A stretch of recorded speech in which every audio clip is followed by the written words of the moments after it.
energy, and it's probably not a great thing to have. And so when that happened, I realized that there was no use kidding myself, that this was it. And so it wasn't long after that I told the athletic director and the chancellor of the university that it was going to have to be the end. And along about the first week in December, I told the staff and the players. And so it was a difficult time, but sooner or later it comes to everybody. How endemic, though, do you think that is to coaching? When we hear about Ditka, Parcells, so many of the coaches have gone through this.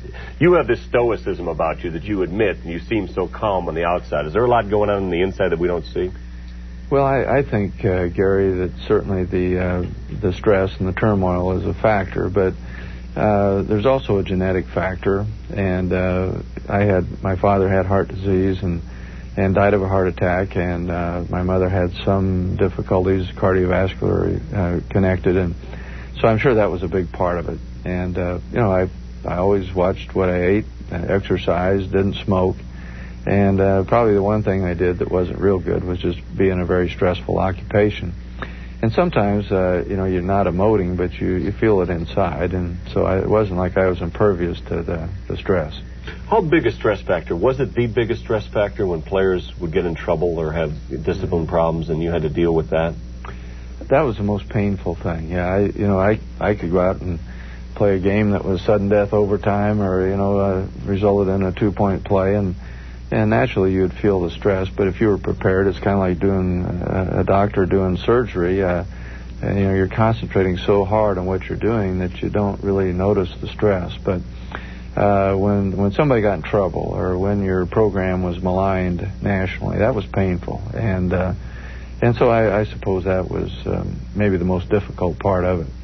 Well, we had Bobby Bowden on the show recently, and he's a longtime adversary and friend of yours. Here's what he said about, and he's going through a problem this year with the Heisman candidate, Peter Warrick. Here's what he said about dealing with that kind of thing. I take the same responsibility as a father would if his son got in trouble, and that's the way I try to treat our boys. A lot of people, I get these letters saying, kick them off the team. Don't let them, they embarrass us. Yeah, they embarrass you. But I'm interested in that young man, too. I hate to hang a kid, If there's any way I can give him some rope, I like to give him rope and see if he can't change. Well, as Bobby Bowden mentioned, some players he gives rope and they hang themselves. Randy Moss, he had to kick off the team as a redshirt freshman. You mentioned in the book, Faith in the Game, that you're not sure that you handled Lawrence Phillips the right way. Well, I think there's really two levels on which that can be examined. One, we had a process. We had a disciplinary code. Lawrence was charged with 2 misdemeanors. And based on what he actually did and what the Unity Council recommended, we were fairly tough on him. But when you look at the fact that we gave him an opportunity, the program took some pretty big hits because of that, and then to not have him respond a little bit better, the next 2 years was really difficult to see. But I will say this, to give Lawrence credit, my understanding is the last year or so that he's made some pretty significant changes in his life and that he's kind of back on track. And so hopefully he'll end up at a good place. But I have mixed feelings about it. And, what he did was wrong.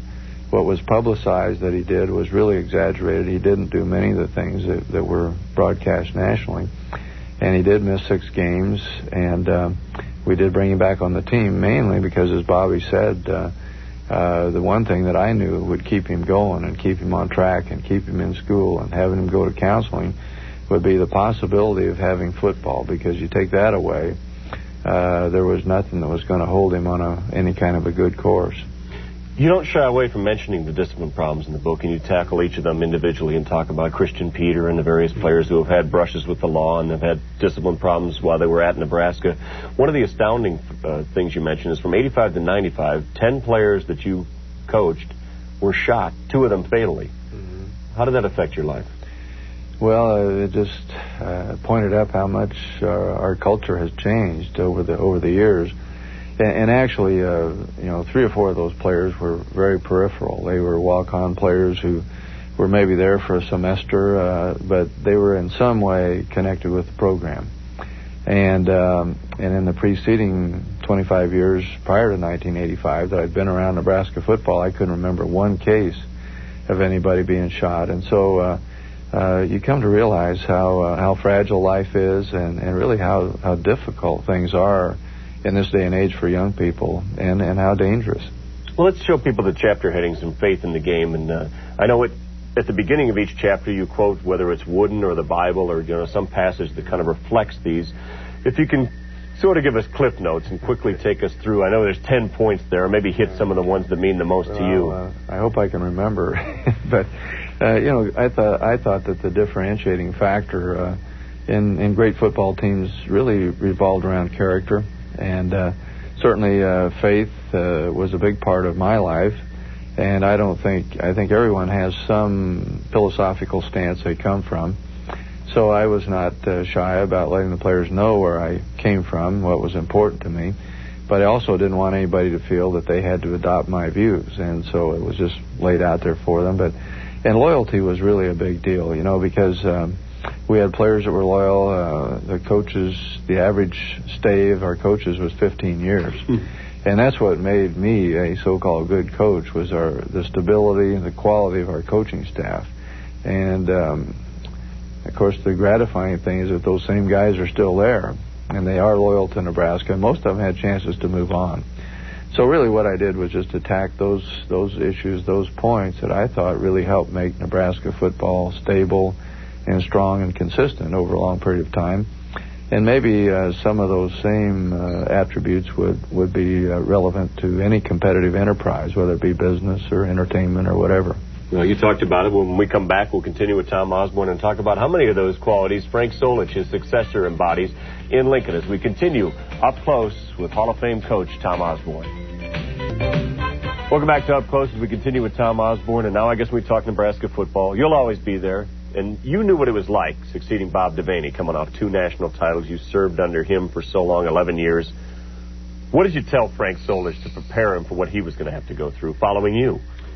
Well, there wasn't much I could tell Frank. He'd been with me for 19 years, so he'd more or less seen it all. And I have great confidence in Frank. He had great organizational skills. Every job I ever gave him to do, running a clinic, whatever, he did it very well. A good recruiter, solid, not going to fly off the handle and do something dumb, and a good football man. And so I really thought that he was the guy, and I've been very proud of him, and the way he's handled things ever since.